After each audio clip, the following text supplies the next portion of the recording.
Baik, Assalamualaikum warahmatullahi wabarakatuh. Yang terhormat, dosen pengampu mata kuliah pembelajaran Bahasa Indonesia SD, Bapak Dr. Chandra MPD. Baik, di sini kami dari kelompok 2 akan mendiskusikan hasil diskusi kami, yaitu mengenai pembelajaran membaca lancar. Nah, di sini perkenalkan eh, anggota kelompok kami. Yang pertama itu saya, Bertadila Muslimah, sebagai moderator, dan ada rekan saya, Cindy Voice Gule sebagai pemateri 1, dan Demara Fitri sebagai pemateri 2, dan juga ada Anissa Rahma sebagai pemateri 3. Baik, untuk materi pertama itu akan dijelaskan oleh Cindy Voice Gula. Kepada Cindy, kami persilakan. Baik, terima kasih moderator. Di sini saya akan menjelaskan tentang yang pertama, hakikat membaca lancar. Membaca adalah keterampilan dasar yang diperlukan dalam hampir semua subjek dan mata pelajaran. Menurut Eni, membaca lancar adalah membaca dengan tidak tersendat-sendat, membaca dengan intonasi dan pelafalan yang benar, serta memperhatikan tanda baca. Adapun menurut Tarigan mengatakan bahwa hakikat membaca lancar adalah kegiatan membaca dengan menyuarakan tulisan yang dibacanya, dengan ucapan dan intonasi yang tepat, agar pendengar dan pembaca dapat menangkap informasi yang disampaikan oleh penulis, baik yang berupa pikiran, perasaan, sikap, ataupun pengalaman penulis. Baik, adapun yang menjadi tahapan dalam membaca lancar yang pertama itu adanya pengenalan huruf dan bunyi. Pada tahap awal, pembaca belajar mengenali huruf dan bunyi yang dihasilkan oleh huruf-huruf tersebut. Ini termasuk pengenalan alfabet dan bunyi huruf. Yang kedua, penguasaan kata dasar. Setelah mengenali huruf, pembaca mulai belajar kata-kata dasar. Ini meliputi pengenalan kata-kata umum yang sering digunakan dalam percakapan sehari-hari. Yang ketiga, membaca suku kata. Membaca mulai menggabungkan huruf menjadi suku kata dan membaca suku kata tersebut. Yang keempat, membaca kalimat sederhana. Pembaca mulai membaca kalimat sederhana yang terdiri dari kata-kata yang sudah dikenal. Ini membantu dalam memahami struktur kalimat. Dan yang kelima, meningkatkan kosakata. Pembaca perlu memperluas kosakata mereka dengan mengenal kata-kata baru. Ini dapat dilakukan melalui membaca berbagai jenis teks dan konteks. Dan yang keenam, membaca dengan intonasi dan ekspresi. Pembaca belajar untuk membaca dengan intonasi yang tepat dan ekspresi yang sesuai, sehingga bacaan menjadi lebih hidup dan menarik. Yang ketujuh, membaca dengan kecepatan. Setelah menguasai dasar-dasar membaca, pembaca berlatih untuk meningkatkan kecepatan membaca tanpa mengorbankan pemahaman. Ini bisa dilakukan dengan teknik seperti membaca cepat. Dan yang kedelapan, pemahaman bacaan. Pembaca fokus pada pemahaman isi bacaan. Ini melibatkan kemampuan untuk menganalisis, menyimpulkan, dan menginterpretasikan informasi dari teks. Dan yang terakhir, membaca berbagai jenis teks. Pembaca mulai mengeksplorasi berbagai jenis teks seperti fiksi, non-fiksi, puisi, dan artikel untuk meningkatkan keterampilan membaca dan pemahamannya. Baik, demikianlah materi yang bisa saya sampaikan. Terima kasih, saya kembalikan kepada moderator. Baik, terima kasih kepada pemateri pertama. Materi selanjutnya itu akan dijelaskan oleh pemateri kedua. Kepada Demara Fitri, dipersilakan.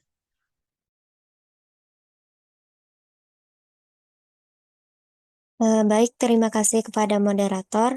Di sini saya pemateri kedua akan membahas tentang teknik membaca.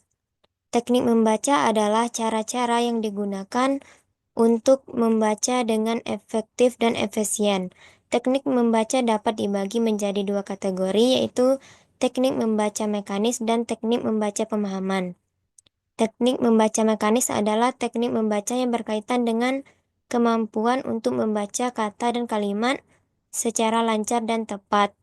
Teknik membaca mekanis meliputi membaca nyaring dan membaca diam-diam. Membaca nyaring adalah teknik membaca yang dilakukan dengan suara keras. Membaca nyaring dapat membantu untuk meningkatkan kelancaran dan ketepatan membaca. Membaca diam-diam adalah teknik membaca yang dilakukan tanpa suara. Membaca diam-diam dapat membantu untuk meningkatkan pemahaman terhadap isi teks bacaan. Selanjutnya, teknik membaca pemahaman adalah teknik membaca yang berkaitan dengan kemampuan untuk memahami makna yang terkandung dalam teks bacaan. Teknik membaca pemahaman meliputi 4 teknik, yaitu membaca literal, membaca inferensial, membaca kritis, dan membaca kreatif. Membaca literal adalah teknik membaca yang bertujuan untuk memahami informasi yang tersurat dalam teks bacaan. Membaca inferensial adalah teknik membaca yang bertujuan untuk memahami informasi yang bersifat yang tersirat dalam teks bacaan. Membaca kritis adalah teknik membaca yang bertujuan untuk memahami dan menganalisis informasi dalam teks bacaan secara kritis.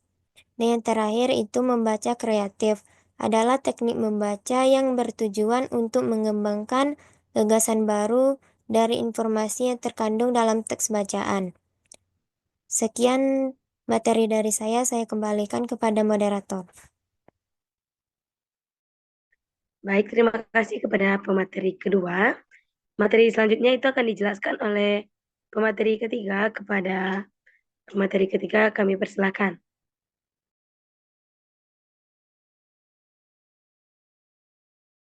Terima kasih moderator. Baiklah, di sini saya akan menyampaikan materi yaitu mengenai model pembelajaran membaca atau oral reading fluency.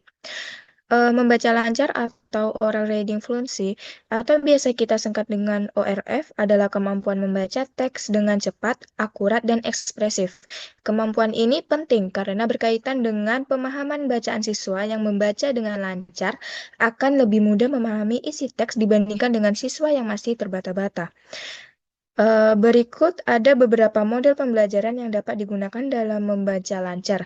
Yang pertama adalah model pembelajaran berulang atau biasa kita sebut repeated reading. Model pembelajaran ini yaitu model yang didasarkan pada prinsip bahwa membaca berulang kali dapat meningkatkan kefasihan dalam membaca. Dengan model ini, siswa dapat membaca teks yang sama beberapa kali hingga mereka dapat membacanya dengan lancar. Manfaat dari model pembelajaran ini yaitu yang pertama, meningkatkan kecepatan membaca. Yang kedua, membantu siswa mengenali kata-kata sulit lebih cepat. Kemudian yang ketiga yaitu meningkatkan pemahaman siswa pada teks secara keseluruhan. Selanjutnya yaitu model pembelajaran baca bersama atau choral reading.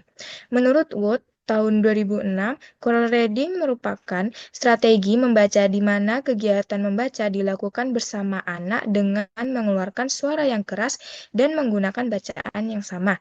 Membaca dengan suara keras seperti ini akan membantu meningkatkan kemampuan membaca anak. Model pembelajaran membaca bersama dapat membantu siswa yang kurang percaya diri dalam membaca dengan dukungan kelompok. Dengan model ini, siswa dapat membaca teks secara serentak bersama-sama dengan guru atau kelompok. Manfaat dari model ini yaitu yang pertama, mengurangi kecemasan siswa dalam membaca. Kemudian yang kedua, membantu siswa meniru model pembaca yang benar dari guru. Kemudian yang ketiga, meningkatkan kefasihan melalui repetisi dalam suasana yang lebih nyaman. Selanjutnya yaitu model pembelajaran membaca bergilir atau partner reading, di mana dapat membantu untuk meningkatkan keterampilan membaca dengan memberikan umpan balik langsung. Dengan ini, siswa dapat membaca teks secara bergantian dengan teman sebayanya. Selanjutnya yaitu model pembelajaran ekspresif atau reader's teacher. Model pembelajaran ekspresif ini bertujuan untuk membuat membaca menjadi lebih menyenangkan dan interaktif. Pada model pembelajaran ini, siswa membaca teks seperti sebuah pertunjukan teater dengan menekankan ekspresi dan intonasi yang benar. Next.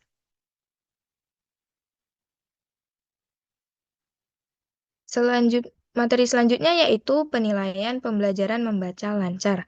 Penilaian membaca lancar mencakup beberapa komponen penting, yaitu yang pertama, kecepatan membaca.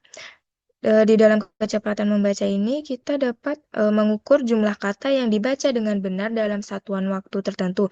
Kemudian, kecepatan yang ideal bervariasi tergantung tingkatan kelas dan kompleksitas teks.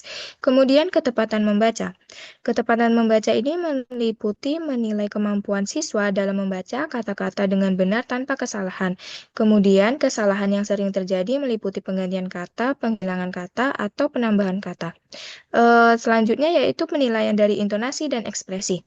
Mengamati kemampuan siswa dalam menggunakan intonasi dan ekspresi yang sesuai dengan tanda baca dan konteks kalimat. Lalu, intonasi yang tepat dapat membantu pendengar memahami makna teks dengan lebih baik. Eh, Penilaian yang terakhir yaitu pemahaman membaca. Pemahaman membaca ini yaitu dapat berupa mengukur kemampuan siswa dalam memahami isi teks yang dibaca. Kemudian pemahaman dapat dinilai melalui pertanyaan lisan atau tertulis, ringkasan, atau menceritakan kembali isi teks tersebut. Menurut Tarigan tahun 2008, membaca adalah proses untuk memperoleh pesan yang disampaikan penulis dalam bentuk media bahasa tulis. Hal ini menjelaskan bahwa membaca bukan hanya sekedar membaca, tapi juga memahami makna yang terkandung. Sekian materi yang dapat saya sampaikan, saya kembalikan kepada moderator. Baik, terima kasih kepada Anissa sebagai pemateri 3.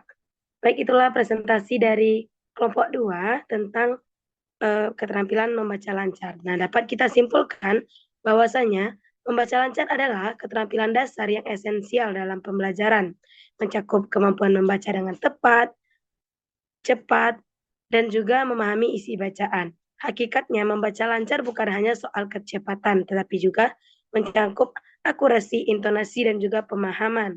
Kemudian, penilaian membaca lancar mencakup pengukuran kecepatan, ketepatan, intonasi, dan juga pemahaman dengan tujuan mengidentifikasi kekuatan dan kelemahan siswa serta merancang intervensi yang tepat. Baik, itulah hasil diskusi dari kelompok kami. Terima kasih atas perhatian dan mohon maaf atas kesalahan. Wassalamualaikum warahmatullahi wabarakatuh. Sampai jumpa minggu depan.